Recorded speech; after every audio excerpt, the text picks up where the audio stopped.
La lluvia no caía sin parar. Arremetía con fuerza una lluvia gélida e implacable que convertía el mundo en una mancha gris y brillante. Cada gota golpeaba mi parabrisas como una bala diminuta, y los limpiaparabrisas, a toda velocidad, solo ofrecían fugaces instantes de claridad.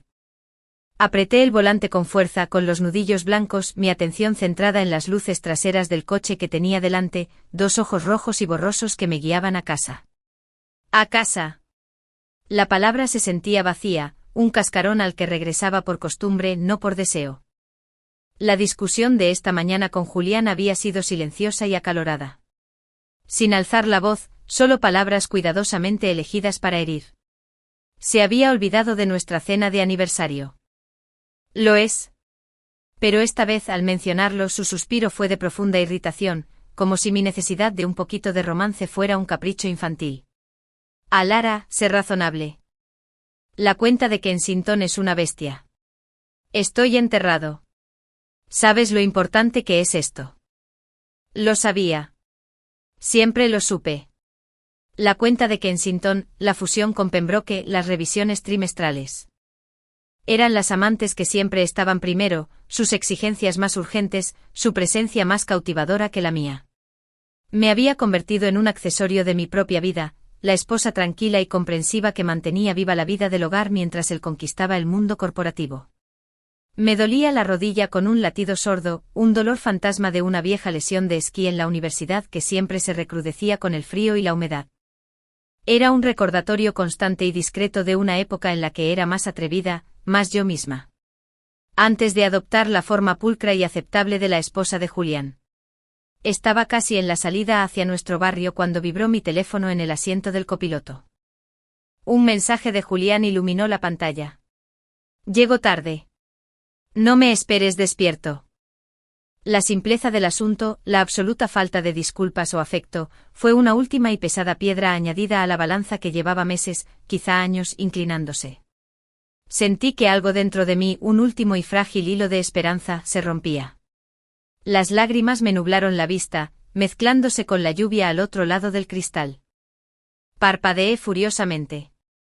No lloraría por él. Ya no. Fue entonces cuando decidí parar a tomar vino.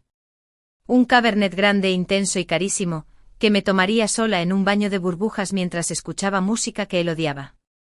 Fue una pequeña rebelión, pero era mía. Puse la señal y giré hacia el aparcamiento limpio y reluciente del mercado de lujo, el del pan artesanal y el mostrador de quesos que olía a bodega parisina. Encontré un sitio no muy lejos de la entrada, apagué el motor y respiré hondo, tembloroso. La lluvia golpeaba el techo con un ritmo frenético. Esperé a que el aguacero amainara, pero no daba señales de amainar. Resignada, agarré mi bolso, abrí la puerta y salí al diluvio. El agua fría me empapó la blusa al instante. Encorvé los hombros, cerré el coche y me giré hacia las luces brillantes del mercado. Fue entonces cuando lo vi. Un deportivo rojo fuego bajo y de baja estatura, un Ferrari aparcado unos cuantos espacios más allá. Conocía ese coche. Todos en nuestro círculo social lo conocían. Era de Sloane. Sloane. El nombre me dejó un sabor amargo. Sloane, su nuevo socio menor, el joven prodigio de 20 y tantos años con una risa demasiado fuerte y manos que se demoraban demasiado tiempo en el brazo de Julian en las reuniones de la empresa. Ella era todo lo que yo solía ser, ambiciosa, perspicaz, con un hambre insaciable, y todo lo que ya no era. Joven, sin ataduras, nueva. Aparté ese pensamiento concentrándome en la carrera hacia el toldo. Iba a mitad de camino con los zapatos chapoteando en los charcos cada vez más grandes, cuando oí el rugido gutural de un motor al arrancar. Miré hacia atrás. Los faros del Ferrari se encendieron, dos cegadores orbes blancos en la penumbra gris. No solo se encendía. Estaba acelerando, el sonido era agresivo y fuera de lugar en el estacionamiento de un supermercado. Una punzada de inquietud me recorrió la espalda. Aceleré el paso, mi estúpida y traidora rodilla protestó con una punzada aguda. Y entonces el mundo explotó. Sin previo aviso, solo un impacto repentino y brutal por detrás. Una fuerza como el puño de un gigante me golpeó las piernas, enviando una onda expansiva de agonía pura y sin diluir por mi columna vertebral. Salí despedido hacia adelante, mi cuerpo como un muñeco de trapo en la tormenta. El tiempo se fracturó frenando a un ritmo de pesadilla. Vi el asfalto mojado acercándose a mí. Sentí el roce de la grava contra las palmas de las manos mientras intentaba instintivamente amortiguar la caída. Y oí un crujido húmedo y espantoso que supe con una certeza aterradora que provenía de mi propio cuerpo. El dolor era intenso, un fuego blanco y ardiente centrado en mi rodilla derecha, tan intenso que me dejaba sin aliento. Yacía despatarrado en el suelo frío y húmedo, jadeando como un pez fuera del agua. La lluvia me golpeaba la cara, mezclándose con las lágrimas de conmoción y dolor que ahora fluían libremente. El rugido del motor del Ferrari se apagó de repente. Una puerta se abrió y se cerró. Unos tacones resonaron rápidamente sobre el asfalto, un sonido frenético y preciso a la vez. ¡Oh Dios mío! ¡Oh Dios mío, lo siento mucho! La voz de Sloane. Ig entró en pánico, pero en el fondo detecté algo más. ¿Molestia? ¿Inconveniente? Apareció sobre mí su silueta bloqueando la lluvia por un instante. Estaba impecable incluso ahora, con una elegante gabardina, su cabello rubio apenas se movía. No te vi. Esta lluvia es una locura. ¿Estás bien? Intenté hablar, pero solo un gemido de dolor escapó de mis labios. Todo mi universo se había reducido a la agonía de mi rodilla. Intenté mover la pierna y una nueva oleada de náuseas me invadió. El mundo entraba y salía de foco. Luego, otro sonido. Un motor familiar. El sedán gris oscuro y práctico de Julián entró en el estacionamiento, aminorando la marcha al acercarse. Por supuesto. Llegaba tarde. Había quedado con ella. Aparcó al azar y salió del coche en un instante. Su rostro era una máscara de confusión que rápidamente se transformó en alarma al observar la escena. Yo desplomado y llorando en el suelo, Sloane flotando sobre mí, agitando las manos inútilmente. ¿Qué había pasado? La voz de Julian era aguda y autoritaria. La voz que usaba en las salas de juntas. Sloane se giró hacia él con los ojos muy abiertos y al instante llenos de lágrimas artificiales. Julián. Gracias a Dios. Fue un accidente. Un accidente terrible, terrible. Estaba retrocediendo, la visibilidad era nula, una alergóloga. Salió de la nada. Apenas la toqué. Apenas la toqué. Las palabras resonaron en mi mente aturdida por el dolor. Había estado caminando. Me había atropellado con un coche. Un golpe no se siente como ser atropellado por un tren de carga. La mirada de Julian pasó del rostro perfectamente angustiado de Sloane al mío, pálido y contorsionado por el dolor. No corrió a mi lado. No se arrodilló para ver cómo estaba. Se quedó allí, indeciso, con la mirada fija en Sloane. «Está bien, ¿verdad?», insistió Sloane, con la voz temblorosa de una niña. «Solo fue un susto». «Lo siento muchísimo, Julian. Me siento fatal». Entonces se movió, pero no hacia mí. Se dirigió hacia Sloane. Le puso una mano reconfortante en el brazo. «Tranquila, Sloane. Cálmate. Estas cosas pasan. Estas cosas pasan». Las palabras atravesaban el dolor con más eficacia que cualquier morfina. Eran tan despreocupados, tan desdeñosos. Su esposa yacía en un charco de agua fría, sumida en su propio dolor, y él consolaba a la mujer que la había puesto allí. Logré incorporarme apoyándome en los codos, el movimiento me provocó nuevas punzadas de fuego en la pierna. Mi vestido estaba roto, mis rodillas y manos estaban en carne viva y sangraban, y ya empezaban a formarse moretones. Pero era mi rodilla derecha el epicentro del desastre. Ya se estaba hinchando, un bulto deforme y molesto bajo la tela de mis pantalones. Julián, jadeé con la voz entrecortada. Mi rodilla. Creo que está rota. Es el mismo. Por fin me miró de verdad. Por un instante fugaz vi un destello de preocupación, de recuerdo. Él sabía lo que significaba esta rodilla. Me había sostenido durante la fisioterapia, había escuchado mis miedos de no poder volver a correr. Él lo sabía. Pero entonces Sloane dejó escapar un sollozo delicado y estremecedor, y su atención volvió a ella. «Está bien, Alara. Solo estás conmocionada. Fue un accidente. Sloane no te vio». La lluvia seguía cayendo, arrastrando mi sangre a la cuneta. Pero no pudo quitarme la frialdad que se me colaba en el alma, una frialdad mucho más profunda y permanente que el frío del agua. Lo miré fijamente a mi esposo de 7 años mientras él permanecía de pie, protector, junto a la mujer que me acababa de atropellar, priorizando su histeria sobre mi sufrimiento, tan real y agudo. Bajé la mirada hacia mi rodilla, a la prueba física y visible del daño. La vieja herida, una vulnerabilidad que una vez juró proteger, ahora destrozada por su protegida, y él se ponía de su lado. Y en ese momento algo dentro de mí se rompió de forma limpia e irrevocable. El dolor, la traición, los años de silenciosa negligencia. Todo se cristalizó en un único punto de claridad, tan afilado como un diamante. Levanté la vista de mi rodilla lastimada y lo miré a los ojos. Había dejado de llorar.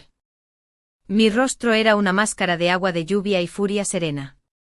Mi voz, al salir, era baja, monótona y más fría que el pavimento bajo mis pies. Se acabó. Parpadeó confundido. ¿Qué? Lara, no te pongas dramática. Vamos a levantarte, Ann. No mereces ser mi esposo. Las palabras quedaron suspendidas en el aire, definitivas y definitivas. Por un segundo se hizo el silencio, roto solo por la lluvia y la brusca inhalación de Sloane. Entonces el rostro de Julián cambió. La máscara apaciguadora se hizo añicos. Sus ojos se abrieron de par en par, luego se entrecerraron y su mandíbula se tensó. El respetable abogado corporativo cuidadosamente controlado, desapareció, y lo que quedó fue algo crudo y salvaje. «¿Qué me acabas de decir?», gruñó bajando la voz hasta convertirse en un susurro peligroso. Dio un paso hacia mí, completamente desprovisto de compostura. El hombre se desmoronaba ante mis ojos. «Perra desagradecida», espetó, y sus palabras me azotaron como un látigo. «Después de todo lo que te he dado, esta casa, esta vida, tienes la osadía de hablarme así. ¿De amenazarme? Por un accidente». Ahora gritaba, con la cara morada y la saliva saliendo de sus labios. Sloane retrocedió un paso, su angustia parecía ahora genuinamente alarmada. «No eres nada sin mí», rugió, señalándome con el dedo. «Nada. ¿Crees que puedes irte? No tienes a dónde ir. No tienes nada». No me inmuté. No aparté la mirada. Simplemente lo miré fijamente, el espectáculo patético y demente que estaba dando en el estacionamiento de un supermercado. La lluvia lo empapó, pegándole el costoso corte de pelo a la frente, pero él no pareció darse cuenta. Todo su mundo se había convertido en el insulto percibido que le había infligido. Su diatriba continuaba, vil y venenosa, y cada palabra confirmaba que yo tenía razón. Este hombre, este desconocido gritándole a su esposa herida, no era el hombre con el que me casé. Era un cascarón vacío, y acababa de ver cómo lo último de lo bueno que había en él se evaporaba en el aire tormentoso. Seguía gritando, sus palabras se volvían menos coherentes, más desquiciadas, cuando el lejano aullido de una sirena interrumpió el ruido. Un empleado de la tienda debió haber llamado a una ambulancia. La ayuda estaba en camino. Pero mientras yacía allí bajo la fría lluvia, escuchando cómo el hombre al que había jurado amar para siempre perdía la cabeza, supe que la ayuda ferroviaria ya había llegado. Había llegado en forma de un impacto brutal, una traición a la confianza y la fría y clara voz de mi propio valor finalmente alzando la voz. La ambulancia venía por mi cuerpo. Pero mi alma ya había comenzado su rescate. El mundo se redujo a una serie de sensaciones inconexas. Las frenéticas luces rojas y azules estroboscópicas de la ambulancia teñían el asfalto resbaladizo por la lluvia de colores chillones y alternados. Las voces de los paramédicos eran bajas y profesionales, un tranquilo contrapunto al eco frenético y cada vez más lejano de los gritos de Julián. Un guardia de seguridad de la tienda lo retenía, su rostro era una máscara de furia, sus gritos ahora amortiguados por el tamborileo de la lluvia y las puertas de la ambulancia al cerrarse. Sloane se había ido. La había visto subirse a su Ferrari y alejarse a toda velocidad, eludiendo las consecuencias, tal como Julián le había permitido. El interior de la ambulancia era un capullo beige estéril. La paramédica, una mujer de mirada amable y manos competentes, trabajó con rapidez, cortando la tela de mis pantalones para exponer mi rodilla. Me obligué a mirar. Fue peor de lo que había imaginado. Un globo grotesco e hinchado de color púrpura moteado y rojo intenso, que ya distorsionaba la forma familiar de mi articulación. La vieja y descolorida cicatriz de mi cirugía era ahora el epicentro de una nueva y violenta catástrofe. ¿Puedes decirme qué pasó, cariño?, preguntó la paramédica con voz suave mientras empezaba a inmovilizarme la pierna con una férula de aire. El frío fue un shock para mi piel febril. ¿Qué pasó? La pregunta parecía absurdamente extensa. ¿Se refería al impacto del coche o al impacto de la traición de mi marido? ¿Cuál me había destrozado de verdad? Un coche, logré articular mi voz. Me atropelló un coche. Las palabras sonaban tan dramáticas, tan cinematográficas. Pero eran la verdad. Había sido un peatón atropellado por un vehículo. Una simple declaración objetiva que encierra en sí misma un universo de devastación personal. El viaje al hospital fue un borrón de farolas que pasaban velozmente por las ventanas empapadas de lluvia, el pitido de los monitores y el profundo y punzante dolor en mi pierna, que latía al ritmo de mi corazón. Cada sacudida del vehículo enviaba nuevas punzadas de fuego a mi sistema nervioso. Cerré los ojos intentando escapar a la oscuridad tras mis párpados, pero solo podía ver el rostro de Julián. No el rostro enloquecido y chillón del estacionamiento, sino la forma en que había mirado a Sloan. La mano suave en su brazo. El tono apaciguador. Está bien, Sloan. Cálmate. El recuerdo era un dolor diferente, una laceración interna y fría que ninguna férula podía estabilizar. En el hospital, me llevaron en silla de ruedas por un laberinto de pasillos bien iluminados, como un participante pasivo en el caos eficiente de urgencias. El traslado de la camilla a una cama de hospital recién hecha fue una nueva tortura. Una enfermera con una sonrisa cansada me preguntó por mi contacto de emergencia. Le di el número de mi madre con los dedos torpes en el teclado. La respuesta automática habría sido Julián. Durante 7 años, él había sido mi primera y única llamada. Ahora, la sola idea era impensable. El médico, un joven de porte serio y barba de 5 años, me examinó la rodilla con dedos cuidadosos y palpadores. Grité sin poder contenerme. Lo siento, señora Thorne, dijo con tono amable. El mecanismo de la lesión, sumado a su historial, nos obliga a hacerle radiografías y una resonancia magnética. Me preocupa su sello, posiblemente también el menisco. Hay una hinchazón e inestabilidad considerables. La jerga médica me invadió, una confirmación clínica de lo que ya sabía en mi interior. Algo estaba roto, algo fundamental. Fue en el frío y zumbante túnel de la máquina de resonancia magnética, atrapado solo con el rítmico golpeteo industrial como compañía, que todo el peso finalmente cayó sobre mí. La quietud forzada era una prisión. No podía huir de las imágenes, de las sensaciones. Estaba sola, realmente sola, como no me había sentido desde antes de conocer a Julián. La vida que conocía había terminado. La relación que tanto había anhelado era una mentira. El futuro que había imaginado, el vago e incierto camino de envejecer juntos, de tal vez algún día llenar nuestra tranquila y elegante casa de niños, se había esfumado, borrado en una tarde lluviosa. Las lágrimas se me escapaban por las comisuras de los ojos, trazando cálidos caminos por mis sienes y mi cabello. Eran lágrimas silenciosas, no de autocompasión, sino de un profundo y desgarrador dolor. Estaba de luto por mi matrimonio. Estaba de luto por la mujer que había sido, la mujer confiada y esperanzada que creía en mí, en las buenas y en las malas. Esa mujer se había ido, abandonada en un estacionamiento mojado. La resonancia magnética finalmente terminó y me llevaron de vuelta a mi cubículo con cortinas. El silencio se rompió con el sonido de pasos apresurados y una voz que no había oído en meses, una voz que me recordaba a casa. Alara. ¡Ay, mi niña! Mi madre apartó la cortina. Su rostro, normalmente tan sereno, estaba pálido y desfigurado por la preocupación. Corrió a mi lado, sus manos cálidas y familiares encontraron las mías de inmediato, su aroma a lavanda y vainilla fue un bálsamo para mis nervios destrozados. Mamá, susurré con la voz entrecortada. Entonces se rompió el dique. La furia serena y fría que me había sostenido durante el enfrentamiento con Julián se desvaneció, y sollocé con fuerza, sollozando con fuerza, que me sacudió todo el cuerpo y me provocó nuevas oleadas de dolor en la rodilla. Ella no hizo preguntas. Simplemente me tomó la mano, me acarició el pelo y murmuró palabras de consuelo suaves y sin sentido mientras yo lloraba por toda una vida de decepción, de abandono y de traición. Cuando mis lágrimas finalmente se calmaron, se convirtió en hipo tembloroso, me entregó un pañuelo en sus ojos, del mismo tono avellana que los míos, endurecidos.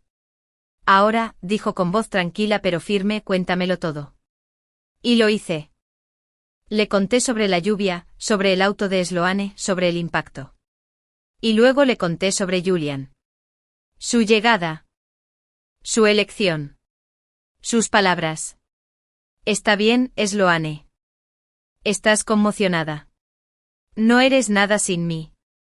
Mientras hablaba, vi cómo el amor que sentía por Julián, el yerno al que había acogido en nuestra familia, el hombre en quien había confiado a su única hija, se evaporaba de sus ojos, reemplazado por una fría furia maternal. Ese bastardo, susurró con una maldición que sonaba extraña y potente en sus labios. Ese bastardo cobarde y patético. Justo entonces, un ruido al otro lado de la cortina. Un alboroto. Una voz aguda y familiar, arrastrada y agresiva. ¿Dónde está? Soy su marido. Tienes que dejarme verla. Julián. Él me encontró. Mi madre me apretó la mano con más fuerza. Se puso de pie, su pequeña figura de repente parecía imponente. Descorrió la cortina lo justo para mirar hacia afuera. Julián estaba allí de pie sin la chaqueta, con la corbata suelta y torcida.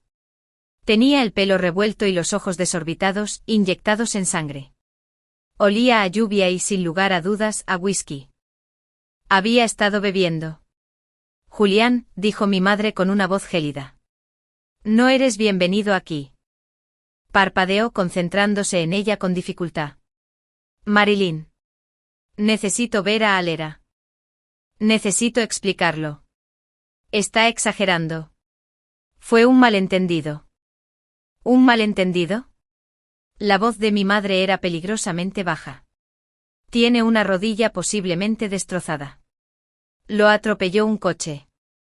Y te pusiste del lado de la mujer que lo conducía. No hay ningún malentendido. Solo hay una profunda falta de carácter de tu parte. Su cara se torció. No lo entiendes. Ella me amenazó. Dijo que habíamos terminado. Después de todo lo que le he dado. No quiere lo que le has dado, Julian, replicó mi madre, con la voz interrumpiendo su bravuconería de borracho. Quería un marido. Has demostrado claramente que eres incapaz de serlo. Ahora vete antes de que seguridad te escolte. Una enfermera y un camillero corpulento ya se acercaban, alertados por el alboroto. Julián los vio y un destello de su antiguo yo controlado emergió entre la bruma de la borrachera. Sabía que estaba perdiendo y eso lo enfureció. Sus ojos se encontraron con los míos por encima del hombro de mi madre. La rabia que los embargaba era pura e inagotable. Esto no ha terminado, Alera, gruñó con voz grave y venenosa. No puedes hacer esto. Eres mi esposa. Ya no, dije con voz tranquila pero clara, que se oyó en el pasillo silencioso. Fue lo único que le dije. El ordenanza le puso una mano firme en el brazo a Julián. Señor, tiene que venir conmigo. Por un momento pensé que se resistiría. Vi la lucha en él, el impulso de arremeter. Pero entonces dejó caer los hombros y se dejó llevar, lanzándome una última mirada de odio abrasador antes de desaparecer por una esquina. El silencio que dejó atrás era denso pero limpio. El veneno había desaparecido. Mi madre se volvió hacia mí, con el rostro suavizado. Saldremos de esto, mi amor. Te lo prometo. El médico regresó entonces, sosteniendo una tableta con los resultados de mi resonancia magnética. Su expresión era seria. Señorita Thorne comenzó mostrando las fantasmales imágenes grises y blancas de mi rodilla. La noticia no es muy buena. Ha sufrido una rotura completa del ligamento cruzado anterior. Ese es el ligamento cruzado anterior, LCA. También hay un desgarro importante en el menisco medial y una fractura fina en la meseta tibial donde ocurrió el impacto. Señaló la pantalla, los bordes desgarrados e irregulares de lo que deberían haber sido ligamentos lisos y fuertes. Me quedé mirando la prueba visual del daño. Era mi matrimonio proyectado en mi anatomía. Una ruptura total. Un desgarro importante. Una fractura. ¿Qué significa esto?, preguntó mi nombre de voz. Significa cirugía, dijo con suavidad. Y una recuperación larga y difícil. Estamos hablando de meses de fisioterapia. No podrás apoyar esta pierna durante al menos 6 semanas. Será un camino difícil. Meses. Una recuperación larga y difícil. Un camino desafiante. Miré desde la resonancia magnética, la imagen de mi cuerpo destrozado, hasta el rostro de mi madre, lleno de amor y apoyo incondicional. Pensé en Julián, en su rabia y su traición. El camino que me esperaba era aterrador. Me enfrentaba a una de las pruebas físicas más duras de mi vida, y lo haría sola, mientras desmantelaba la vida que había construido. Pero mientras yacía en esa cama de hospital estéril, la conmoción y el dolor iniciales comenzaron a transformarse en algo más. Resolución. Una determinación fría, firme e inquebrantable. Julián pensaba que yo no era nada sin él. Pensaba que no podía alejarme. Se equivocaba. Me marcharía. Pero primero, tenía que aprender a caminar de nuevo. La venganza no sería dramática ni violenta. No sería una escena en un estacionamiento. Sería más tranquilo, más profundo. Estaría presente en cada doloroso paso de la fisioterapia que di sin él. Sería al construir una vida tan plena y vibrante que el recuerdo de su traición se reduciría a una insignificante mota en mi retrovisor. El médico hablaba de programar la cirugía, de los procedimientos preoperatorios. Mi madre hacía una lista de las cosas que necesitaría de casa. Cerré los ojos no por derrota, sino por concentración. El impacto había terminado. Las secuelas apenas comenzaban. Y yo, Alara Torne, apenas estaba empezando. La primera semana después de la cirugía fue un paisaje gris y plano de dolor. Fue una agonía diferente al trauma inicial y agudo del impacto. Era un dolor profundo, penetrante y palpitante que me llegaba a la médula, un compañero constante e indeseable. Mi mundo se había reducido a los confines de la habitación de invitados de mi madre, la habitación de mi infancia, ahora una habitación de enfermo, y a la intrincada geografía de mi propio sufrimiento. Mi pierna estaba envuelta en una monstruosa férula de aspecto robótico, fijada en su lugar para proteger el delicado trabajo que habían realizado los cirujanos, injertar un trozo de mi propio tendón de la corva para crear un nuevo acilo, suturar el menisco roto, esperando a que el hueso fracturado comenzara su lenta y tenaz consolidación. La fisioterapeuta, una mujer incansablemente alegre llamada Brenda, venía a casa 3 veces por semana. Nuestras sesiones eran una tortura especial. Me manipulaba la pierna, obligándome a doblarla unos grados, y el fuego volvía a la vida, ardiente y abrasador. Mordería una toalla para no gritar, con lágrimas de pura frustración física corriendo por mi rostro. Bien. Genial, Alara. Un poco más, cantaba Brenda, su fuerza contradecía su pequeña figura. Se sentía como un fracaso, no como una grandeza. Se sentía como si me estuviera derrumbando de nuevo. Mi madre era mi roca, mi santa. Se encargaba de mi medicación, me ayudaba a ir al baño, me traía la comida en bandeja y nunca dejó de lado su serena competencia. Pero veía las ojeras bajo sus ojos, como a veces su sonrisa parecía forzada. Mi desastre se había convertido en su trabajo a tiempo completo. Fue durante una de esas largas y dolorosas tardes, mientras estaba recostado en la cama intentando sin éxito concentrarme en un libro, que vibró mi teléfono. Era un mensaje de un número desconocido. Hola, Alara, soy Ben Covington. De Julian. Bueno, yo era su abogado. Me enteré de lo que pasó. Lo siento mucho. Dejé la empresa. Si necesitas algo legal o de otro tipo, no dudes en contactarme. Ben. Me acordé de él. Era unos años mayor que Julian, con una serenidad serena que siempre contrastaba con la ambiciosa ambición de Julian. Tenía una sonrisa amable y unos ojos que parecían verte al hablar. Siempre me había gustado en las fiestas de empresa, pues su presencia me parecía un remanso de paz en un mar de tiburones del networking. Había sido uno de los mejores abogados litigantes del bufete. Su marcha fue una gran noticia. Una parte de mí, la orgullosa y dolida, quería ignorarla. Sentí lástima. Pero la parte práctica, la parte que se había desvelado preguntándome cómo iba a costear esta nueva vida, la parte que estaba aterrorizada por la batalla legal que sabía que se avecinaba, ganó. Hola, Ben. Gracias por contactarme. Me vendría bien un abogado. La situación es complicada. Su respuesta fue casi inmediata. No me sorprende. Estoy libre mañana por la tarde.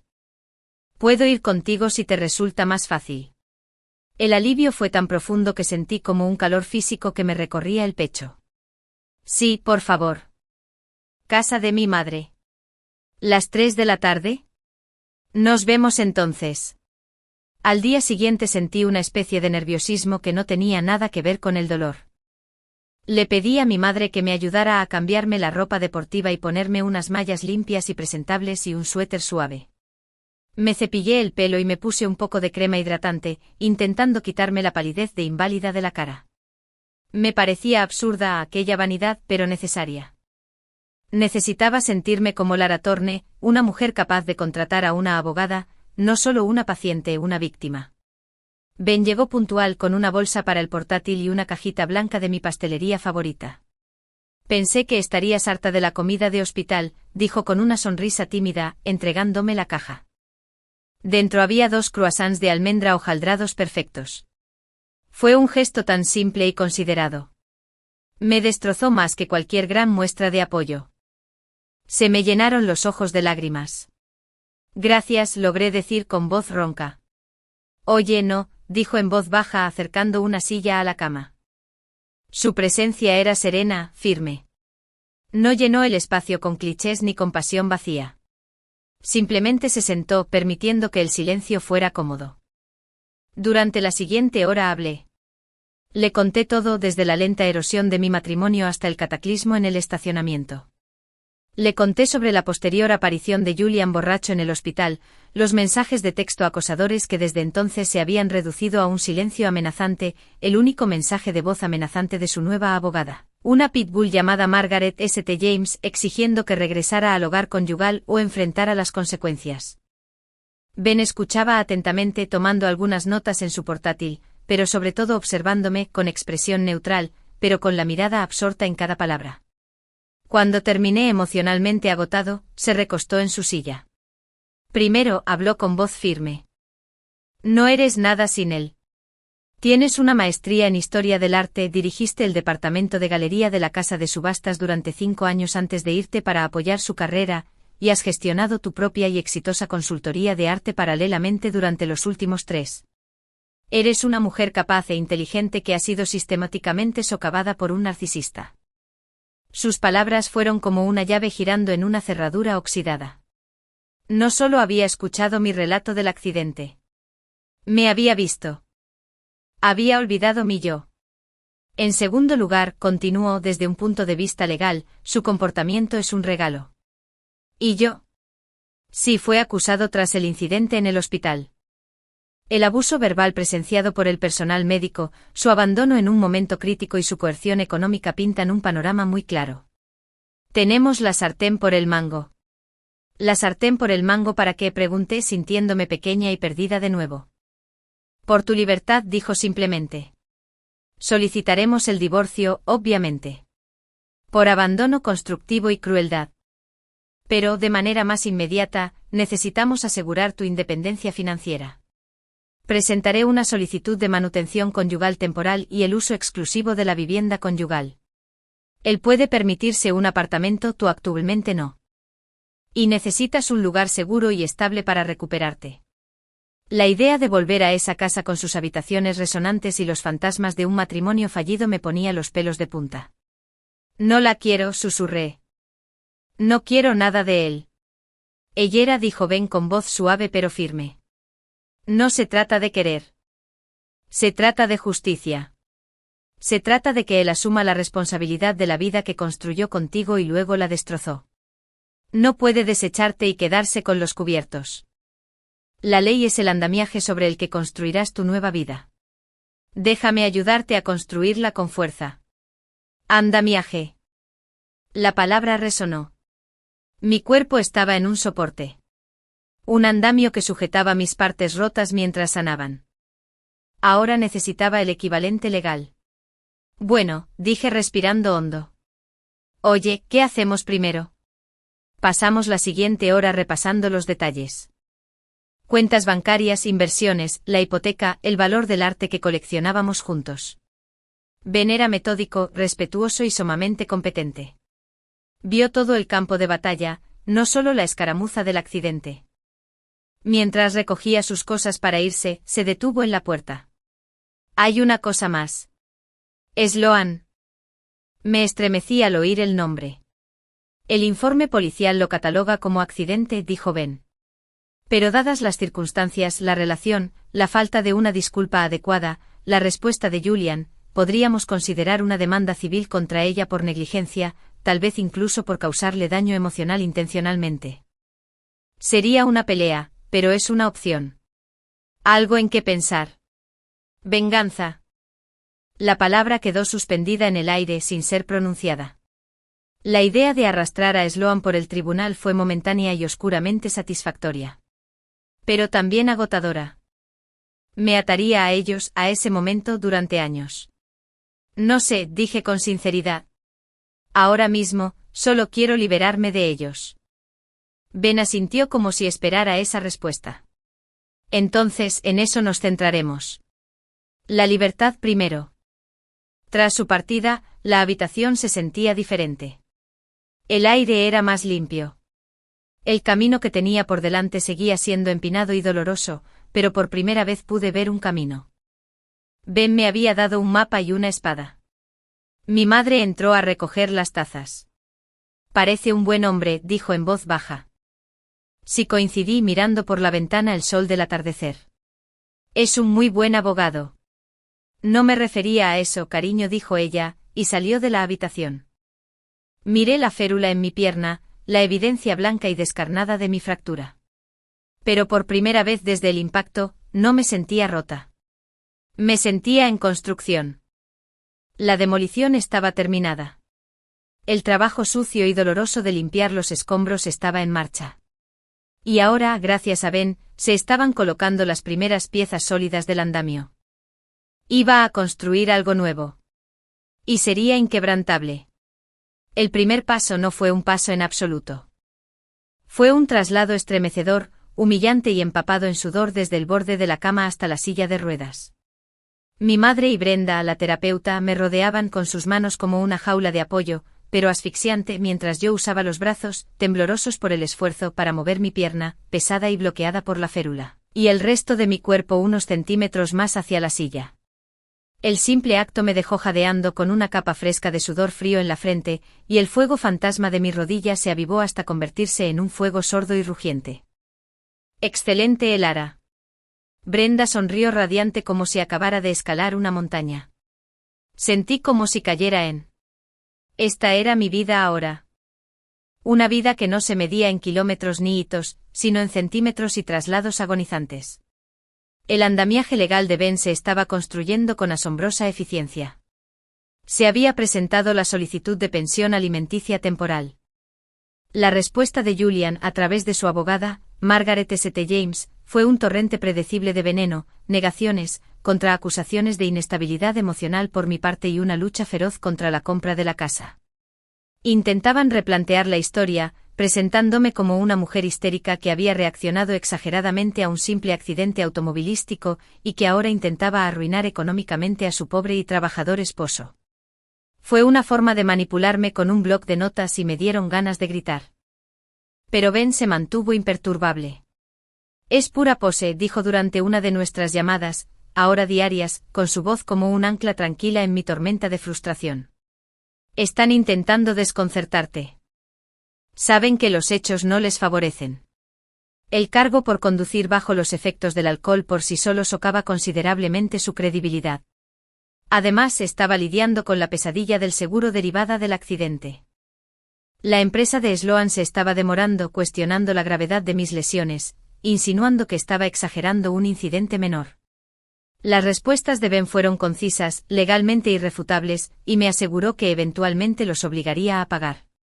Era otra batalla en una guerra que nunca quise librar. El único frente donde reinaba el silencio era la propia Sloan. Había desaparecido de la escena, un fantasma que había asestado un golpe demoledor y luego se había esfumado en la niebla. Ansiaba y temía a la vez un enfrentamiento con ella.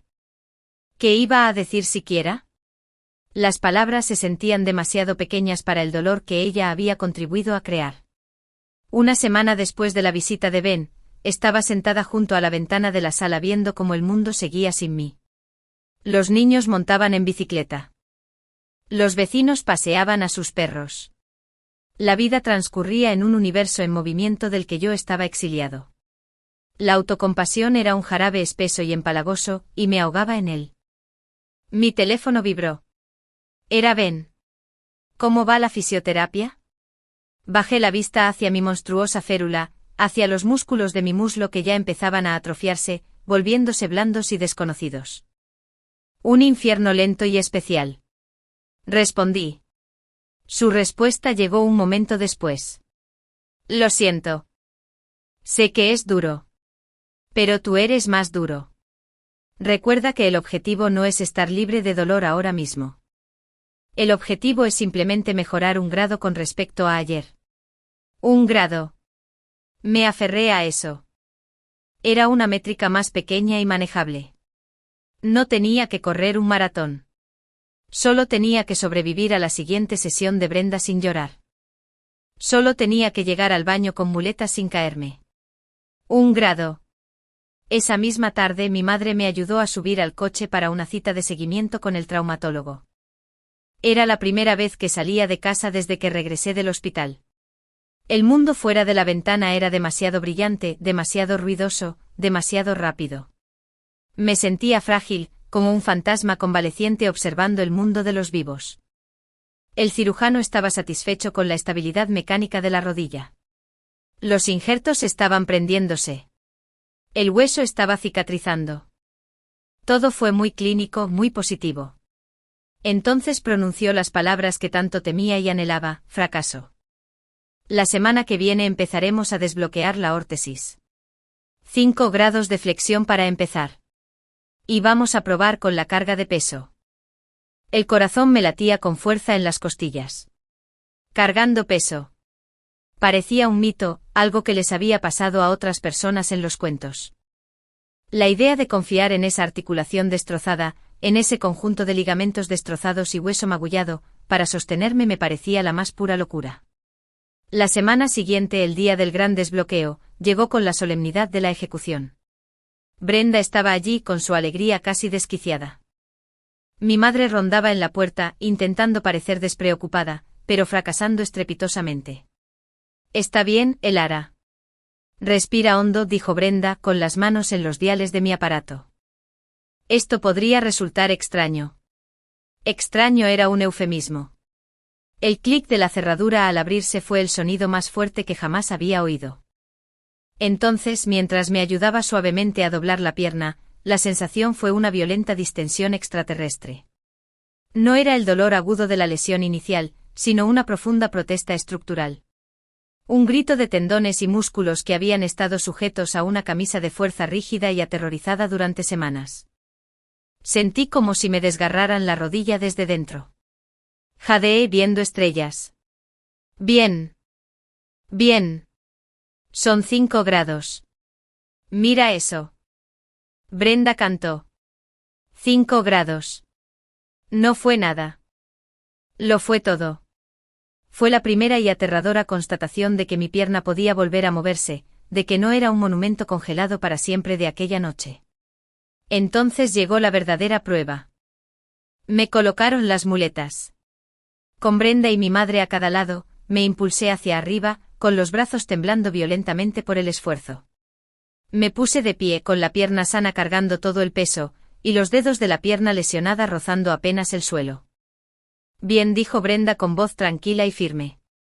Ahora quiero que intentes transferir poquito de tu peso a la pierna derecha.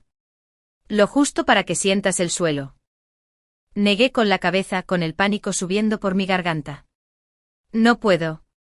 Tú puedes, dijo mi madre con voz firme. Te he visto hacer cosas más difíciles. La miré, vi la fe absoluta en sus ojos. Miré el rostro expectante de Brenda. Pensé en el mensaje de Ben. Un poco mejor. Cerré los ojos. Respiré temblorosamente. Y me incliné. Fue infinitesimal. Un cambio de equilibrio tan leve que apenas era perceptible. Pero lo sentí. La presión en la planta del pie, un dolor sordo y profundo que se avivaba en mi rodilla. Un temblor de debilidad tan profundo que amenazó con derrumbar toda la estructura. Pero resistió. No fue un paso. Fue una negociación. Un tenso y aterrador enfrentamiento entre mi voluntad y mi cuerpo destrozado. Mantuve la posición unos 3 segundos antes de que el miedo y el dolor se hicieran insoportables y volviera a apoyar el peso en la seguridad de mi pierna izquierda, jadeando. Brenda y mi madre estallaron en aplausos como si acabara de ganar una medalla de oro olímpica. Lágrimas, esta vez no de dolor, sino de un alivio abrumador, corrieron por mi rostro. Lo había logrado. Había soportado un peso. Fue la victoria más pequeña imaginable, pero en ese momento la sentí más significativa que mi graduación de la universidad, el día de mi boda, cualquier logro de mi vida anterior. Esa noche, agotada y dolorida, pero rebosante de frágil energía renovada, llamé a Ben. Lo logré, dije con la voz entrecortada. Apoyé el peso en la pierna. Hubo una pausa al otro lado de la línea. Alara, eso es increíble. De verdad. Estoy muy orgullosa de ti. Y lo sonó. La calidez de su voz era palpable, como una manta que envolvía mi alma agotada. Hablamos durante 1 hora, no de demandas ni mociones, sino de cosas tontas y normales. Me contó de un intento desastroso de hacer lasaña. Le conté de la ardilla que me provocaba desde el roble que estaba frente a mi ventana. Fue lo más normal que me había sentido en un mes. Cuando colgamos me quedé a oscuras con el recuerdo de ese pequeño cambio radical en mi equilibrio resonando en mi mente. El primer paso en mi recuperación física estaba completo y me di cuenta, con un sobresalto, de que también había dado otro. En medio de la estrategia legal y los momentos de tranquilidad compartidos, mi relación con Ben había cambiado imperceptiblemente. Ya no era solo una dinámica abogado-cliente, la base de algo más. Se había forjado amistad, confianza, un atisbo de algo más. Era aterrador. Fue emocionante. Había subido un grado. Y por ahora, eso era suficiente. El mundo empezó a expandirse dolorosamente centímetro a centímetro. Mi universo ya no era solo la cama, la silla de ruedas y el camino al baño. Con el aparato ortopédico desbloqueado a unos atrevidos 15 grados, ahora podía moverme por la planta baja de la casa de mi madre con muletas. Un explorador torpe y ruidoso en una tierra familiar. La independencia era embriagadora, aunque estuviera interrumpida por el agotamiento y el constante y leve dolor. Las visitas de Ben se convirtieron en lo mejor de mi semana. Ya no eran estrictamente negocios. Llegaba con café o un libro nuevo que creía que me gustaría, o comida para llevar del restaurante tailandés que le había comentado que tenía antojo. Hablábamos un rato del caso. Ahora estaba preparando la solicitud formal de divorcio, un documento que resultaba aterrador y liberador a la vez, pero luego la conversación inevitablemente se desviaba. Hablamos de arte, de nuestras películas de terror favoritas, de su sueño de navegar por las islas griegas, un sueño que había pospuesto por el incesante trabajo del derecho corporativo. ¿Por qué dejaste el bufete?, le pregunté una tarde mientras estábamos sentados en la soleada sala de estar. Yo estaba en el sofá con la pierna apoyada, y él estaba en el sillón de enfrente con más aspecto de amigo relajado que de abogado influyente. Guardó silencio un momento, removiendo el café en su taza. Muchas razones, dijo finalmente. Pero el punto de inflexión fue Julian. Lo vi cambiar, volverse más duro, más despiadado. La situación de Sloan no era un secreto en la oficina. El favoritismo era descarado y poco profesional. Me había forjado una reputación basada en la ética, en luchar por lo correcto. Me di cuenta de que no podía hacerlo en un lugar que toleraba, e incluso recompensaba, lo que él hacía. El día que me enteré de tu accidente presenté mi renuncia. Ya no podía relacionarme con él. Sus palabras me invadieron como una cálida y pesada manta de validación. No solo había dejado un trabajo, sino que había tomado una postura. Defendiendo sus principios. Y de una manera que no me atrevía a analizar con demasiado detalle. Sin embargo, la guerra legal se intensificaba. Margaret St. James presentó una moción para reducir la pensión alimenticia, alegando que mi consultoría artística era un activo oculto que yo subestimaba deliberadamente para parecer más desposeída. Era una táctica vil y transparente, pero implicaba que Ben tuviera que declarar formalmente y bajo juramento sobre todos los aspectos de mi trabajo independiente. Sentí una invasión tener que justificar el pequeño negocio que había cultivado, lo único que aún sentía como mío durante los años solitarios de mi matrimonio. Llegó el día de la declaración jurada. Se celebraría en la nueva y más pequeña oficina de Ben. Mi madre me llevó con los nudillos blancos sobre el volante. Vas a ser brillante, dijo con un temblor feroz en la voz. Recuerda que no tienes nada que ocultar. Ben nos recibió en el vestíbulo. Hoy estaba en plena forma de abogado. Vestía un elegante traje oscuro y su expresión era concentrada y serena. ¿Listo?, preguntó mirándome fijamente. No, dije con sinceridad. Bien. Mantente alerta. Me dio un breve apretón tranquilizador en el hombro. Recuerda, responde las preguntas con sinceridad. No digas nada voluntariamente. Intentará provocarte. No aceptes. La sala de conferencias estaba fría y estéril. Margaret St. James era exactamente como la había imaginado, una mujer de unos 50 años con un corte de pelo rubio y severo y una mirada que no se perdía nada. Me veía no como una persona, sino como un problema por resolver, un obstáculo para la tranquilidad económica de su cliente. Julián no estaba allí. Claro que no. Había enviado a su perro de ataque a hacer el trabajo sucio. El taquígrafo judicial me tomó juramento. La luz roja de la videocámara parpadeó, un ojo maligno. Durante la primera hora fue tedioso. Ben me explicó mi trayectoria profesional, estableciendo mis credenciales y la naturaleza modesta e intermitente de mi trabajo de consultoría. Luego, Margaret tomó el relevo. Su tono fue engañosamente agradable al principio, luego empezó a ser punzante e a insinuar. Señorita Thorne, ¿no es cierto que le molestaba el éxito de su marido? No. ¿No es cierto que vio este desafortunado incidente como una oportunidad para obtener una ganancia inesperada? Ben objetó. Argumentativo. Cambió de táctica hurgando en los detalles de las finanzas de mi negocio, intentando encontrar alguna discrepancia, una cuenta de PayPal oculta, cualquier cosa. Respondí con la mayor claridad posible, con la rodilla dolorida de estar sentado en la misma posición tanto tiempo. Entonces me asestó el golpe que debería haber previsto. Señorita Thorne, hablemos del día del accidente. Estaba molesta con su esposo, ¿verdad? Habían discutido esa mañana. Habíamos tenido una discusión, corregí con voz tensa. Una discusión que, según tu propia declaración, te hizo llorar. Estabas emocionalmente angustiado. ¿Será que no prestaste atención a tu entorno? ¿Que saliste sin mirar? Sentí que se me iba la sangre del rostro. Estaba intentando culparme. Ben volvió a objetar con más fuerza, pero el veneno flotaba en el aire.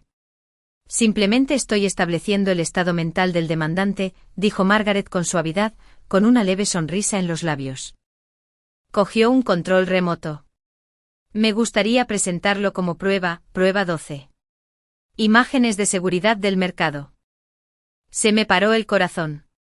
Ben me había advertido que podrían tenerlo, pero verlo fue un horror distinto. El televisor de pantalla plana de la pared cobró vida. Era una vista granulada y descolorida del estacionamiento desde un ángulo alto. Vi mi auto. Me vi salir, encorvado contra la lluvia. Me vi caminando de cabeza hacia la tienda. Y entonces el Ferrari rojo. No se desvió. Retrocedió con rapidez. No fue una reversión lenta y cautelosa. Fue una sacudida. El impacto quedó oculto por la lluvia y el ángulo, pero el desplome de mi cuerpo fue inconfundible. Luego, la grabación continuó. Mostraba la llegada de Julián. Lo mostraba yendo a Sloan. Pero el micrófono de la cámara, o la falta de él, lo convertía en una película muda. Sin audio, su lenguaje corporal estaba sujeto a interpretación. Podría haber sido un esposo preocupado calmando a un conductor desesperado. No captó sus palabras. No captó su decisión. Pero sí captó lo que pasó después. Me captó incorporándome, apoyándome en los codos, con el rostro pálido, una máscara de dolor y algo más. Una furia fría y clara. Me capturó hablando con él. Y capturó en un silencio absoluto y absoluto, la explosión de Julián. La forma en que su cuerpo se contorsionaba de rabia, las gesticulaciones salvajes, la absoluta y desquiciada pérdida de control. Parecía monstruoso. El vídeo terminó. La sala quedó en completo silencio. Margaret St. James parecía un poco menos segura. Había querido mostrar a una mujer distraída y emocionalmente inestable. En cambio, había mostrado la calma antes de la tormenta y la tormenta misma. Y la tormenta era su cliente. No más preguntas, dijo con voz entrecortada. Ben ni siquiera se molestó en volver a interrogarme. El vídeo habla por sí solo, dijo en voz baja. La declaración había terminado. Estaba temblando, una mezcla de rabia y conmoción residual. Mi madre corrió a mi lado mientras yo forcejeaba con mis muletas. De vuelta en el coche, permanecí en silencio mirando por la ventana. El fantasma de ese día ya no estaba solo en mi cabeza. Estaba en un disco duro, registrado legalmente. Era real, de una forma nueva y aterradora. Esa noche sonó mi teléfono. Era Ben. Estuviste increíble hoy, dijo con voz suave. No hice nada, susurré. El vídeo. El vídeo mostró la verdad, él interrumpió. Mostró su carácter. O la falta de ella. Margaret se excedió. Él pensó que podía intimidarte. Ella falló. Hablamos un rato más, su voz, una presencia firme, calmaba el caos en mi mente. Al colgar, me sentí agotada, pero limpia. El fantasma había sido exorcizado, en cierto modo. Ya no era mi horror privado. Era un asunto de dominio público. Y el registro mostraba a un hombre que perdió la razón y a una mujer que, a pesar del dolor, conservó su dignidad. Más tarde, mientras me preparaba para ir a la cama, mientras me cepillaba los dientes con muletas, me vi reflejada en el espejo. Mi cabello estaba más largo y empezaba a rizarse en las puntas. Había nuevas líneas alrededor de mis ojos, marcadas por el dolor y el estrés. Pero mi mirada era diferente. Ya no era la mirada herida y suplicante del estacionamiento. Era firme. Resuelta. El fantasma de la mujer que había sido finalmente se había ido. La mujer del espejo era una superviviente. Y apenas comenzaba a luchar. La primera vez que salí sola de casa, me sentí como en la luna. No fue una gran salida, solo un lento y ruidoso peregrinaje con mis muletas hasta el final de la entrada de mi madre para recoger el correo. Pero el sol en la cara, la brisa que no se filtraba a través de la mosquitera, el simple acto de elegir salir. Fue una revolución. Mi mundo, antes reducido al tamaño de una habitación de enfermo, se estaba recuperando lenta y dolorosamente. Mi fisioterapia estaba pasando de ser una tortura a una simple agonía. La férula se desbloqueó a 30 grados. Ya podía sentarme en una silla como una persona normal, y Brenda me hacía levantar piernas y hacer flexiones de tobillo que parecían titánicas. Estamos recuperando los cuádriceps, Yara, cantaba mientras mis músculos temblaban y ardían. El objetivo era, con el tiempo, pasar a usar un bastón. Sentía que el bastón era la promesa de un futuro. Una vida en la que no sería un insecto bípedo y ruidoso. Ben era una presencia constante y firme. Sus visitas eran el andamiaje que sostenía mi corazón, al igual que su trabajo legal era el andamiaje que sostenía mi nueva vida. Habíamos encontrado un ritmo tranquilo. Me mantenía al tanto del caso. Se presentó la demanda de divorcio y Julián ahora luchaba contra la orden de manutención temporal con la desesperación de un animal acorralado. Y luego simplemente hablábamos. Me contó las dificultades de empezar su propio estudio, la libertad y el terror que supuso. Me encontré contándole cosas que no le había contado a nadie. Mis sueños de quizás algún día abrir una pequeña galería propia, mi miedo a haber olvidado cómo ser simplemente Yara, sin el prefijo de la esposa de Julian. Una tarde me trajo un paquete grande y plano de cartón. Lo vi y pensé en ti, dijo con una timidez que no había percibido antes. Lo abrí con cuidado. Dentro no había una tarjeta de buenos deseos ni un libro, sino un hermoso cuaderno de dibujo de gran calidad y un juego de carboncillos de alta calidad. Yo no dibujo, dije confundida. Lo sé, respondió. Pero ves arte. Lo entiendes de una manera que yo nunca entenderé. Pensé que quizá era hora de dejar de mirar y empezar a crear. Aunque solo sean líneas en una página, podría ser una buena manera de... No sé. Procesar las cosas. Fue el regalo más considerado que me habían dado. No se trataba de arreglarme ni de distraerme. Se trataba de ayudarme a crear algo nuevo a partir de los escombros. Esa noche, después de que se fuera, abrí el blog por la primera página, terriblemente en blanco. Tomé un trozo de carboncillo. Lo sentí extraño y torpe en la mano. Lo puse sobre el papel y dejé que mi mano se moviera, sin dibujar nada, solo haciendo marcas. Cortes oscuros y furiosos. Grises suaves y borrosos. Era un desastre. Pero era mi desastre. Y me sentí bien. Esta frágil paz recién encontrada se hizo añicos unos días después. Estaba sola en casa, practicando mi caminata con muletas desde la sala hasta la cocina, cuando sonó el timbre. Suponiendo que era una entrega, me dirigí torpemente a la puerta principal y la abrí. Sloane estaba en el porche. Se veía diferente a como se veía en el estacionamiento. La agudeza corporativa se suavizó. Llevaba vaqueros caros y un sencillo suéter de cachemira, su cabello rubio caía en ondas sueltas. Parecía humana. Y profundamente incómodo. Apreté las muletas con más fuerza hasta que se me pusieron blancos los nudillos. Mi instinto me gritaba que cerrara la puerta de golpe.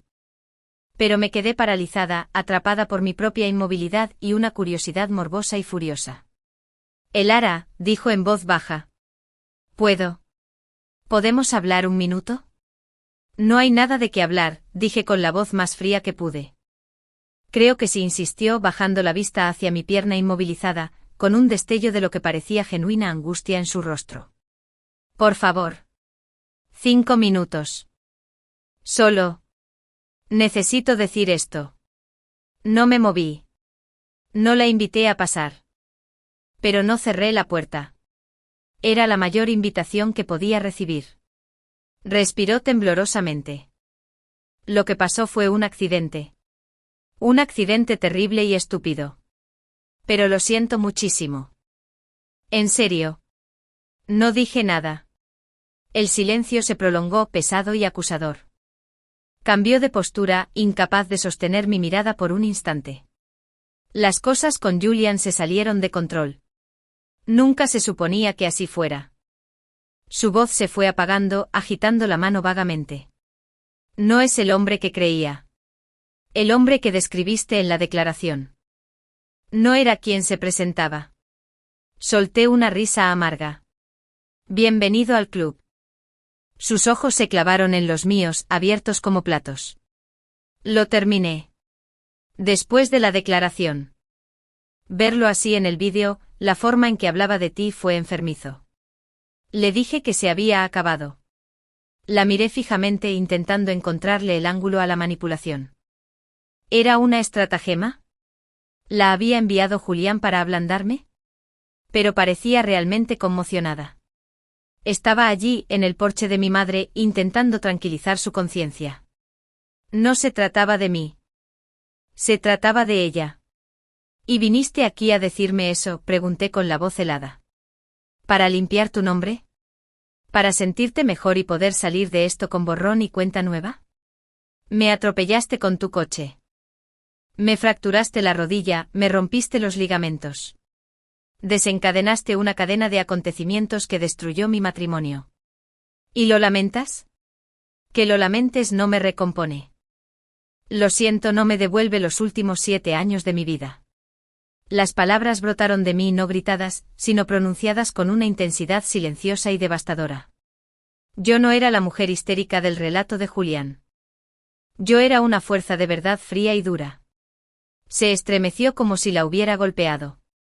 Lo sé. Sí. No te pido perdón. Solo. Necesitaba que supieras que ahora lo veo. Veo lo que es. Y me avergüenzo de mi parte en esto. Estábamos allí 2 mujeres unidas por la toxicidad del mismo hombre, una rota física y emocionalmente, la otra apenas comenzando a comprender el precio de su ambición. ¿Terminaste?, pregunté. Ella asintió con los hombros hundidos. Sí. Entonces sal de mi porche. Se dio la vuelta y regresó rápidamente a su coche rojo, escandalosamente aparcado calle abajo. Cerré la puerta, temblando por completo. Me apoyé en ella con la madera fría y sólida contra mi espalda, y me deslicé lenta y torpemente hasta el suelo, con mis muletas resonando a mi lado. La ira era una corriente eléctrica dentro de mí. Pero debajo de ella había algo más. Una pizca de... no piedad, sino comprensión. Ella también era una víctima, a su manera. Una víctima voluntaria, sin duda, pero víctima al fin y al cabo del encanto de Julián y sus mentiras. La había usado como peón en su propio juego de ego, y ahora que ya no le servía, la descartaron, dejándola a su suerte para que limpiara su propia culpa. Cuando mi madre llegó a casa, me encontró en el suelo, pálida y silenciosa. Le conté lo sucedido. Su rostro se tensó de ira, pero simplemente me ayudó a levantarme y me preparó una taza de té. Su presencia era una fortaleza silenciosa a mi alrededor. Más tarde llamé a Ben. Se lo conté todo con la voz temblorosa. Guardó silencio un buen rato. ¿La crees?, preguntó finalmente. Creo que tiene miedo, dije. Creo que intenta salvarse. Pero eso no cambia nada. No coincidió con voz firme. No. Su conciencia es su problema, no el tuyo. Tu objetivo es tu recuperación. Tu futuro. Tu futuro. Las palabras ya no eran aterradoras. Se estaban convirtiendo en un destino. Después de colgar, miré el cuaderno de artista en la mesa de centro. Tomé un trozo de carboncillo. Esta vez no solo hice cortes furiosos. Intenté dibujar las líneas del roble fuera de mi ventana. Eran torpes, infantiles. Pero fueron un comienzo. Ya no solo estaba limpiando escombros. Estaba empezando a construir. Sloane había sido la invitada inesperada, un fantasma de mi pasado que venía a atormentar mi presente. Pero al observar mi tosco dibujo, me di cuenta de que no me había hecho retroceder. A su manera retorcida, me había mostrado lo lejos que había llegado. Ya no estaba en el suelo de aquel estacionamiento. Estaba aquí. Estaba dibujando. Estaba sanando. Y había terminado con lo de los fantasmas. La primera vez que caminé con el bastón me sentí como si tuviera 100 años. Era un modelo elegante negro y ajustable que Ben me había dado por sorpresa, muy distinto de los cacharros del hospital que había estado usando. Pero seguía siendo un bastón, un símbolo de limitación, de daño. Brenda, sin embargo, lo trataba como un diploma de graduación. Esta es Frida Malara, declaró con las manos en las caderas mientras yo daba mis primeros pasos tambaleantes por su estudio de fisioterapia. Mi pierna derecha, todavía con la férula, pero ahora con una flexión de 45 grados, se sentía terriblemente débil, y a la vez increíblemente reactiva. El movimiento era un tirón rígido y antinatural, con el cuerpo apoyado en el bastón. No era elegante. Pero caminaba. El bastón se convirtió en mi nuevo compañero. Su punta de goma producía un suave golpeteo contra el suelo de la casa de mi madre, una señal sonora de mi progreso. Un ritmo lento y decidido de reconstrucción. Ahora podía llevar una taza de café de la cocina a la sala sin tener que usar muletas ni pedir ayuda. La pequeña victoria me hizo llorar de orgullo. La guerra legal había llegado a un punto muerto, lo que, según Ben, era una especie de victoria. Julián, ante las pruebas condenatorias del vídeo y la perspectiva de un juicio público caótico, había detenido sus ataques financieros más agresivos. El apoyo temporal fluía, permitiéndome respirar sin el miedo constante y sofocante a la pobreza. El divorcio en sí seguía siendo un nudo enredado de división de bienes, pero el frenesí y el pánico habían desaparecido. Estábamos en una guerra fría y yo estaba aprendiendo a soportar la escarcha.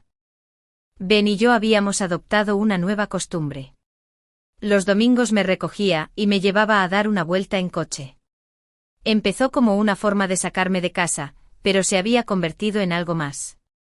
Conducíamos sin rumbo, explorando sinuosos caminos rurales que nunca había visto, escuchando música, hablando durante horas. Era en el espacio reducido y móvil de su coche, con el mundo deslizándose por las ventanas, donde más me sentía como antes. O quizás una versión nueva y más sabia de ella. Un domingo nos llevó a un tranquilo acantilado con vistas al río. Las hojas otoñales formaban un impresionante tapiz de fuego y oro.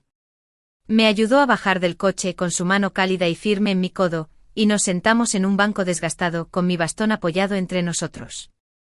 La audiencia de apoyo es la semana que viene, dijo con la mirada fija en el agua. Es el último gran obstáculo antes de que podamos presionar para un acuerdo final. Julian estará allí. Un frío nudo me apretó el estómago. No lo había visto desde el hospital, desde su furia desenfrenada y borracha. El recuerdo era un moretón reciente. ¿Tengo que estar ahí? No, pregunté con voz queda. Sería de gran ayuda, dijo Ben con suavidad. El juez necesita verte. No como un nombre en una petición, sino como persona. Necesita ver la consecuencia. La consecuencia. Miré el bastón. Era una consecuencia viviente. Tengo miedo, susurré, confesándolo con una sensación de vergüenza y de verdad. Ben se volvió hacia mí con expresión seria. Lo sé. Y tienes todo el derecho a estarlo. Pero escúchame, Hilaire. No eres la mujer que dejó destrozada en esa acera. Ahora eres más fuerte. Has sobrevivido a cada uno de los peores días de tu vida. Ya no puede hacerte daño a menos que lo dejes. Sus palabras fueron un escudo. Me aferré a ellos. La noche anterior a la audiencia no pude dormir. Me senté en la oscuridad con mi bloc de dibujo, el carboncillo manchándome los dedos. Ya no dibujaba árboles ni formas. Intentaba dibujar el sentimiento, el miedo gélido, la ira latente, la frágil esperanza. La página era una tormenta de oscuridad y luz, un caos que, de alguna manera, parecía más auténtico que cualquier dibujo figurativo perfecto.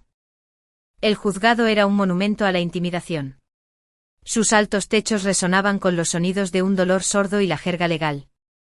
Mi madre estaba conmigo, un silencioso pilar de fuerza a un lado, y Ben, mi estoico general, al otro.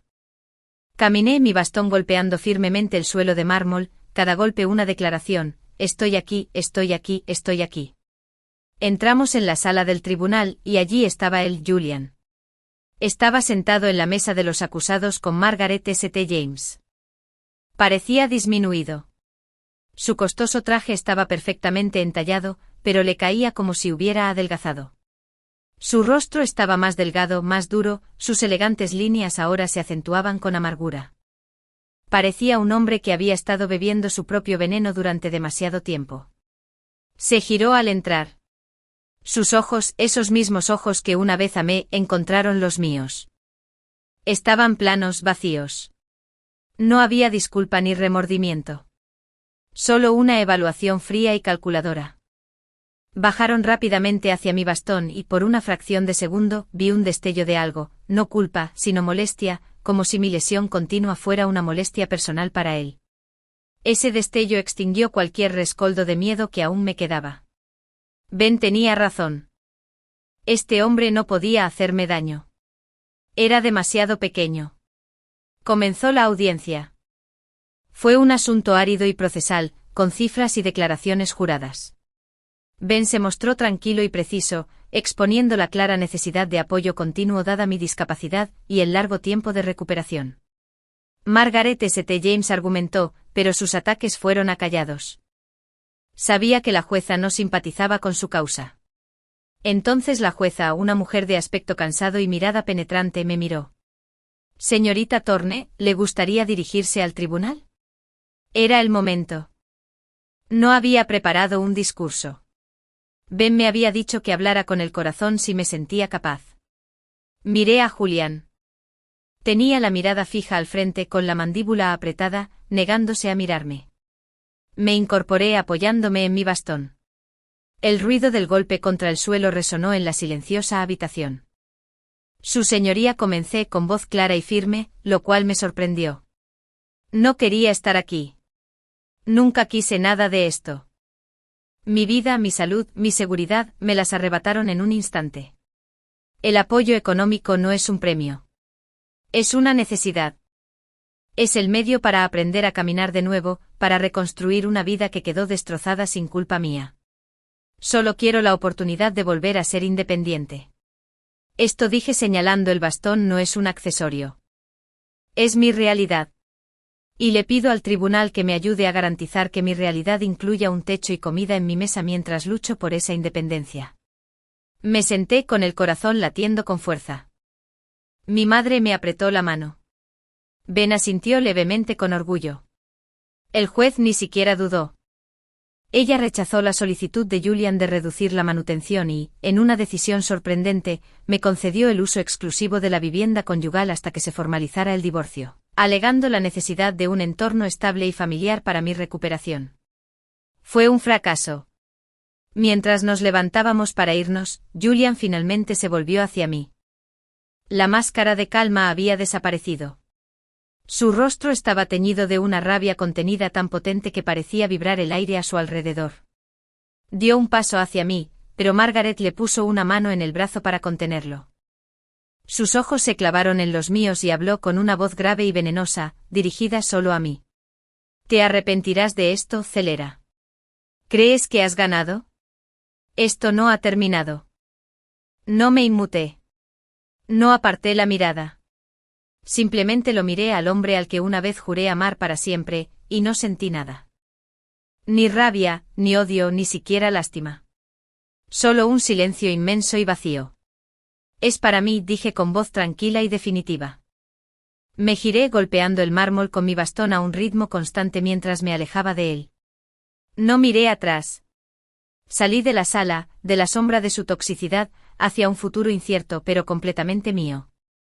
El bastón ya no simbolizaba mi limitación. Era el bastón de un viajero en un nuevo camino, y por fin estaba listo para ver a dónde me llevaba. La llave se sentía extraña en mi mano, fría, metálica, pesada con el peso de 1000 recuerdos, tanto buenos como malos.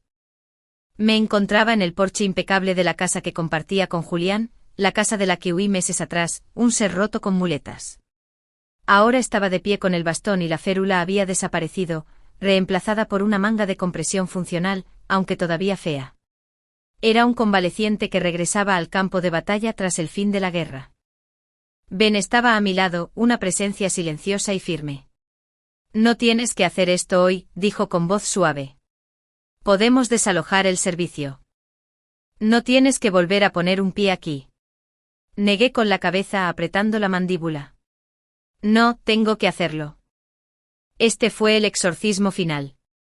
El tribunal me había concedido la casa en el acuerdo de divorcio, una victoria vacía que parecía más bien una cadena perpetua. Julián, en un ataque de mezquindad, luchó hasta el final, pero el conducir bajo los efectos del alcohol, el vídeo de la declaración y su propia credibilidad, que se desmoronaba, le habían dejado con poca influencia. El divorcio era definitivo. Era libre. Pero la libertad, estaba aprendiendo, no era un acontecimiento único. Fue una serie de decisiones. Y mi primera opción fue enfrentarme a este lugar. Introduje la llave en la cerradura, la giré y abrí la puerta. El aire que salía a raudales era viciado con olor a pulimento de limón y abandono. Era un museo cuidado por un fantasma, el fantasma de la mujer que solía ser. Todo estaba perfectamente en su lugar, frío e impersonal. El arte minimalista que habíamos elegido juntos, el sofá caro e incómodo, la mesa de centro de cristal que dejaba ver cada huella. Era una sala de exposición, no un hogar. Siempre había intentado darle un toque cálido con mantas, libros y aroma a repostería, pero mis esfuerzos eran como gotas de color en un océano gris. La esencia de Julián siempre había dominado, absorbiendo la vida y el calor de las habitaciones. Di un paso adentro, el golpeteo de mi bastón resonó en el vasto y silencioso espacio. Ben me siguió, dándome espacio, pero permaneciendo cerca. Caminé por la sala, con la vista llena de vacío. Julian se había llevado lo que quería, su caro equipo de música, su colección de whiskies añejos, el televisor de pantalla grande. Había dejado el armazón, la estructura y todo lo que había sido mío. Los libros, los materiales de arte ahora polvorientos en un armario, la porcelana desigual de mi abuela que nunca me habían dejado usar. Me dirigí al dormitorio. La cama king size estaba vacía, el colchón, un plano desolado y vacío. Aún podía ver las marcas en la alfombra desde su mesita de noche. Me quedé en la puerta, recordando las innumerables mañanas en las que me había despertado sola en esa cama, el silencio como una manta más pesada que cualquier edredón. Entonces me di la vuelta y fui a la única habitación que realmente había sentido como mía, mi pequeño estudio. Allí dirigía mi consultoría, rodeada de libros de arte y muestras de tela, con las paredes de un amarillo alegre y desafiante que contrastaba con la paleta monocromática de la casa. Estaba intacto. Ni siquiera había entrado. Pasé un dedo por el polvo de mi escritorio. Allí había construido mis pequeños y tranquilos sueños, esos que él siempre había descartado sutilmente como un pequeño pasatiempo. Lo vendo, dije en voz alta en el silencio. No sabía que lo iba a decir hasta que pronuncié las palabras. Ben se apoyó en el marco de la puerta. La casa. Todo, dije, volviéndome hacia él. La casa, los muebles, todo. No quiero nada de eso. El dinero puede ser el comienzo. Para la galería. Su mirada se suavizó y una lenta sonrisa se extendió por su rostro. La galería. Tú lo has decidido. Durante los meses de recuperación, en las largas conversaciones con Ben, en las páginas desordenadas y catárticas de mi cuaderno de bocetos, el sueño se había consolidado, pasando de ser un vago quizás algún día, a un plan concreto. Un espacio pequeño y luminoso donde podía exhibir artistas que no encajaban en el molde frío y comercial que Julian adoraba. Un lugar cálido, vivo y mío. Es hora de construir algo para mí, dije. Algo real. Él asintió mirándome fijamente. En los meses transcurridos desde que entró por primera vez en la habitación de invitados de mi madre, nuestra relación se había profundizado lenta y constantemente, como la curación de una herida profunda. No era una llama frenética y apasionada. Lo había experimentado con Julian y había visto con qué rapidez podía consumir todo a su paso. Esto era diferente. Era un ardor lento y constante cimentado en la amistad, el respeto mutuo, la experiencia compartida de sobrevivir a una tormenta. Él me había visto en mi peor momento, en mi momento más vulnerable, y nunca me había mirado con otra cosa que no fuera cariño y una fe inquebrantable. Se apartó del marco de la puerta y caminó hacia mí. No me tocó, simplemente se quedó cerca, su presencia era un cálido escudo contra el frío vacío de la casa. Estoy orgulloso de ti, Alara, dijo en voz baja y llena de una emoción que me hizo un nudo en la garganta. Gracias, susurré. Por todo. Por ser mi abogado. Por ser mi amigo. Por verme. Extendió la mano y la tomó suavemente en mi mejilla. Su pulgar me acarició la piel, un toque tan tierno que parecía una bendición. ¿Cómo no hacerlo?, murmuró. Eres la mujer más extraordinaria que he conocido. Se inclinó lentamente, dándome la oportunidad de alejarme. Pero no lo hice. Lo encontré a mitad de camino. El beso no fue una reivindicación. Fue una promesa. Fue suave y penetrante, una conversación silenciosa que hablaba del dolor del pasado y la esperanza del futuro. Sabía a cierre y a nuevos comienzos. Cuando finalmente nos separamos, el fantasma de la casa se sintió un poco más débil, el silencio un poco menos profundo. Apoyé mi frente en la suya, con mi bastón balanceándose entre nosotros. Salgamos de aquí, dije. Salimos de casa cerrando la puerta con llave. No miré atrás. Sabía que los agentes inmobiliarios se encargarían. El esqueleto de mi antigua vida se vendería, y las ganancias se convertirían en los cimientos de mi nueva vida. 6 meses después me encontraba en el centro de un espacio abierto y soleado en una zona revitalizada de la ciudad. Las paredes eran de un cálido amarillo mantecoso. El suelo de hormigón pulido relucía. Cajas de arte sin desempaquetar se alzaban contra las paredes, y el olor a pintura fresca y a posibilidad impregnaba el aire. Thorne & Company, Galería, decía la elegante inscripción en la ventana. Band Company era para el futuro, para la comunidad de artistas que esperaba construir. Me dolía la rodilla, un recordatorio permanente y sordo de la tormenta que había superado.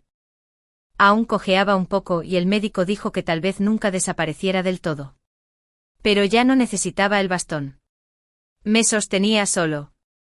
Ben estaba colgando un gran cuadro abstracto, una de mis caóticas obras al carboncillo que por fin había enmarcado. Me miró por encima del hombro y me sonrió. «Es perfecto», dijo. No fue perfecto. Fue un desastre y un poco aterrador, y todo fue mío. La venganza con la que había soñado en mis momentos más oscuros no había sido una confrontación dramática ni una humillación pública de Julian. Fue esto. Esta alegría serena y resiliente.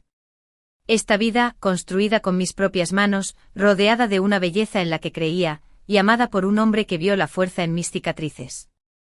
La puerta principal de la galería se abrió con el tintineo de la campana. Mi madre entró con los brazos llenos de flores. Para la inauguración, anunció con los ojos llenos de lágrimas de orgullo. Miré la habitación, las obras de arte, a mi madre, a Ben, que caminaba hacia mí con la mano extendida. La tomé, sus dedos entrelazados con los míos. La apertura estaba a punto de comenzar. Mi nueva vida estaba a punto de comenzar. La mujer que había quedado destrozada sobre el asfalto empapado por la lluvia había desaparecido. En su lugar estaba una galerista, una artista, una superviviente.